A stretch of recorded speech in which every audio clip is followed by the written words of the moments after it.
Hi there, Alison here with another Cab Franc du jour. Today's wine is taking us to Bourgueil, and we're looking at the Domaine Nau 2020 Bourgueil, Les Brunetières. For 4 generations, the Nau family were farming vines as part of their polyculture domain in the heart of the commune of Ingrandes-de-Touraine in the Bourgueil EOP. And the estate was most recently led by brothers Patrice and Bertrand and their brother-in-law Abel. With retirement looming and no one in the family interested in taking up reins at the domaine, the estate was purchased by Jean-Martin Dutour and Christophe Baudry, who took this family domaine under their wing as their first venture for Cabernet Franc outside of the Chinon appellation for their company Domaines Baudry-Dutour. Domaine Nau today is comprised of around 18 hectares of Cabernet Franc vines, and from this they are making 3 different cuvées, including 2 cuvées parcellaires, or single vineyard or single lieu-dit wines, and these include Les Brunetières, which is the wine that we're looking at today, and also Les Blottières, and both of these lieux-dits are located in the commune of Ingrandes-de-Touraine in Bourgueil. So naturally, today's wines are taking us to the commune of Ingrandes-de-Touraine. And this commune is located in the easternmost part of the Bourgueil appellation, and it's bordered to the west by the commune of Rastignier and to the east by the tiny commune of Saint-Patrice. And actually, from an administrative perspective, the communes of Ingrandes-de-Touraine and Saint-Patrice have been amalgamated to form the commune Coteau-sur-Loire. And this name gives us a bit of an indication as to the viticultural landscape across this particular part of the Bourgueil appellation. Coteau meaning slopes, sur Loire, on the Loire. So indeed, this area and the commune of Ingrandes-de-Touraine are dominated by sloping vineyards, vineyards that are dominated by the influence of the Turonian tuffeau chalk, and they are very close to the Loire River.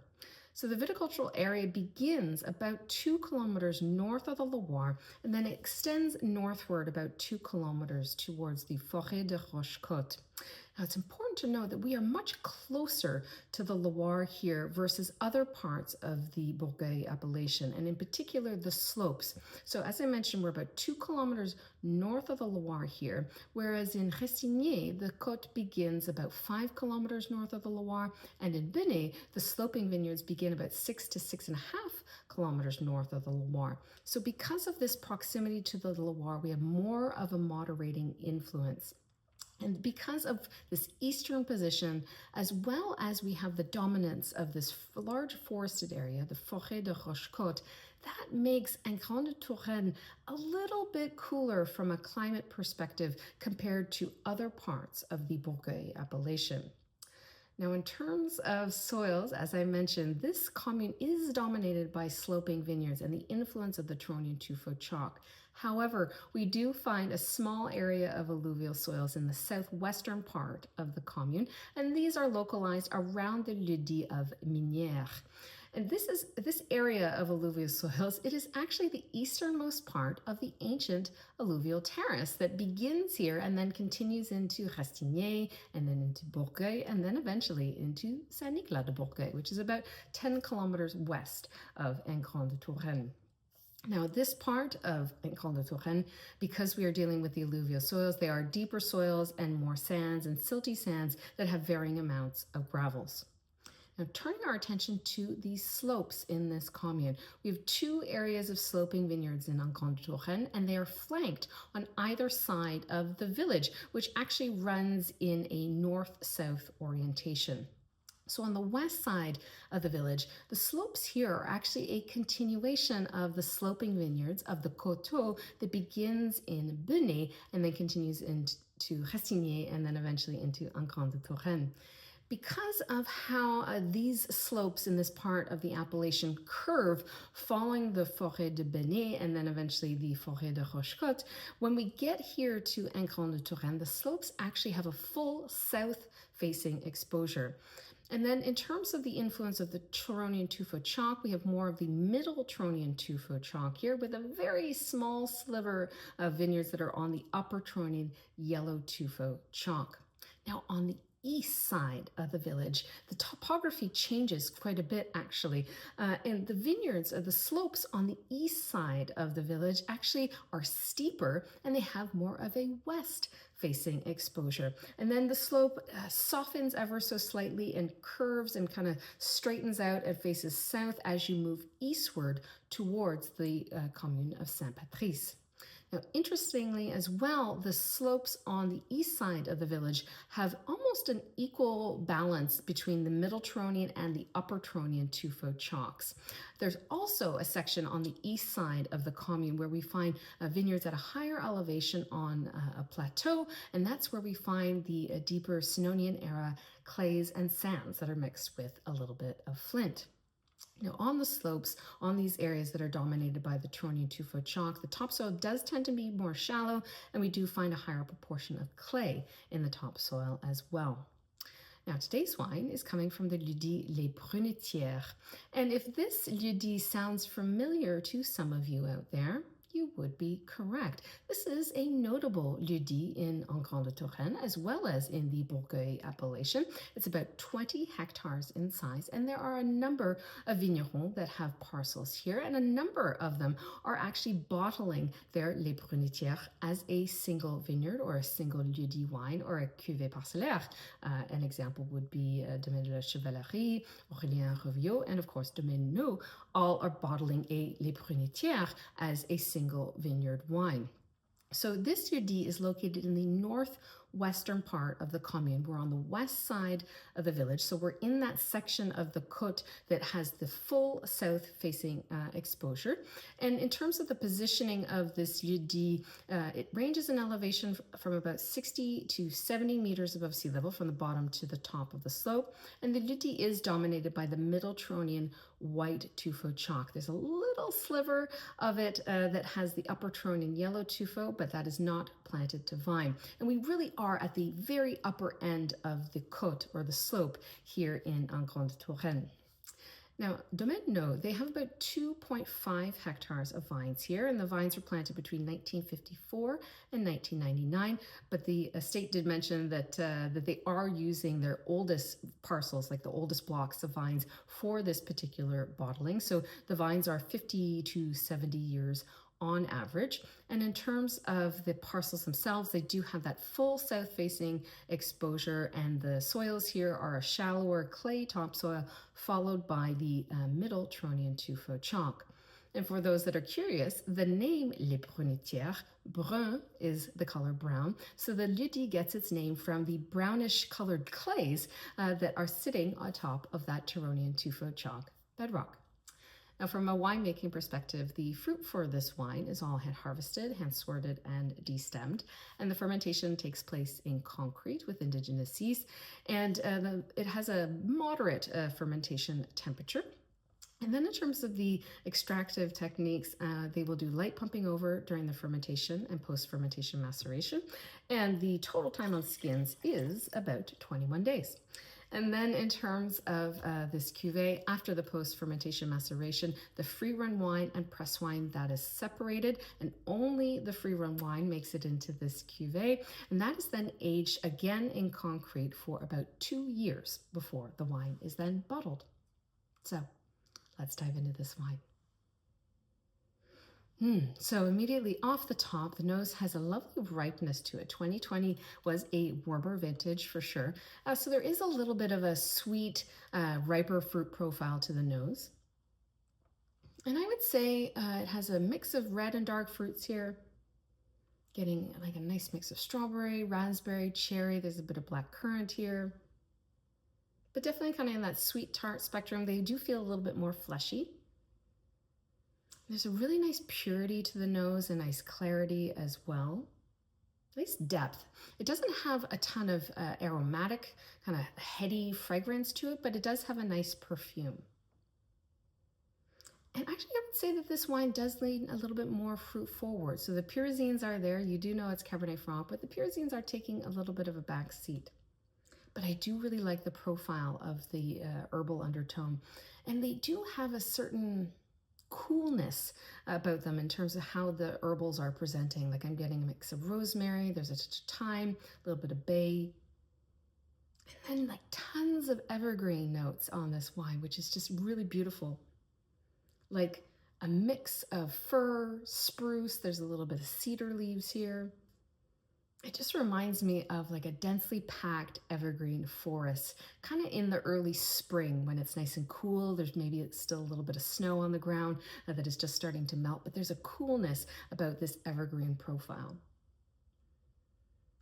There's also a little bit of layers here in terms of the nose, like there's a bit of like a wet stone profile, but again, that evergreen note is really quite pretty. In general, I really love the purity. I love the depth to the nose. I also love the overall character. It just feels really balanced in terms of that overall profile and the mix of the fruits and the herbals.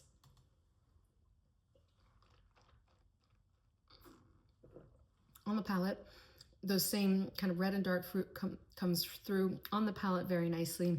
If anything, I'd say it leans a little bit more on the darker fruit spectrum, almost a little bit like the pâté de fruits, like a black raspberry pâté de fruits on the palate, which is really nice.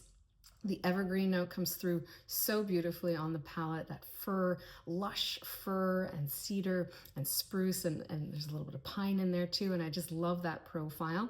And then there's a little bit of layers here, which is quite nice. Classic spice like clove, a bit of allspice. There's a little bit of a nice kind of pastry, biscuity, almost nougat like milk chocolate thing going on in the middle palate, which is really nice. It's providing a little bit intrigue here. We have to remember this didn't see any oak, so all of that spice, all of those extra layers, that is all of the grape and the terroir coming through in a beautiful way. The acidity is really, really lovely. It's elevated, it's lively, it's vivacious. It kind of hits up here. It's creating this sense of verticality in the wine, which is really quite nice. The tannins are gorgeous, and that was something that I noted when I tasted this wine for the first time a couple weeks ago. The tannins are fantastic.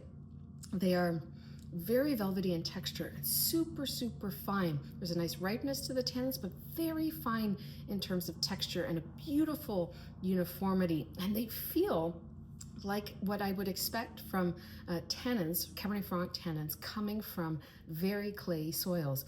There is there's a fineness to them. They're not quite sticky, but there is this wonderful texture that is almost reminiscent of like a very fine potter's clay and how they feel. So there's a certain compactness, there's a certain density to the tannins, but they're super, super fine, very, very elegant as well. I love the tannin profile, and I love how that tannin profile and the middle palate experience are working together. That little bit of kind of pastry nougat with the sweet fruit, the evergreen notes. It's creating this wonderful roundness, this breadth in the middle palate, and then at the same time, you have the impact of the tuffeau that is bringing the acidity, that is bringing that focus, that tension, that verticality in this wine, which makes this wine, for me, really, really complete. It's balanced, it's harmonious. There's a lushness about the wine. You certainly feel a bit of the solaire character of the vintage. So there is this kind of riper, a bit more luxe profile to this wine that I quite like. But I think because this site is a little bit cooler, while it does have a south-facing slope, the clay and just where it is in the appellation, it would be a cooler site. So I think that coolness of the site is coming through in a really beautiful way. And I think that's one of the reasons why I became so smitten with this wine when I tasted it for the first time a couple weeks ago. I actually presented this wine as part of a masterclass for a number of international journalists.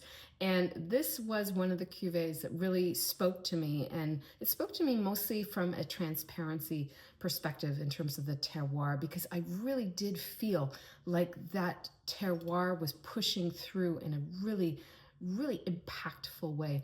Like the way the clay was, I could feel the clayiness through the middle palate in terms of the tannins and the density and the compactness of the tannins and just the fine grain texture of the tannins.